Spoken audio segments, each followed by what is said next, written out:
در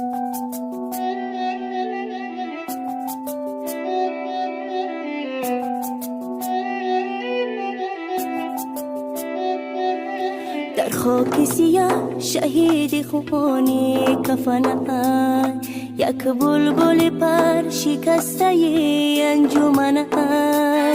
این غصه که در سینه من خانه کده، وای سرمایه و میراثی پدر جانی منه.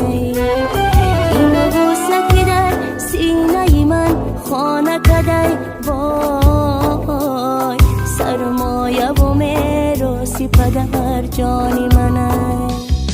ما صدقه جسم و چاک چاکی تو شوم، وای ای کاش پدر سبزه خاکی تو شوم.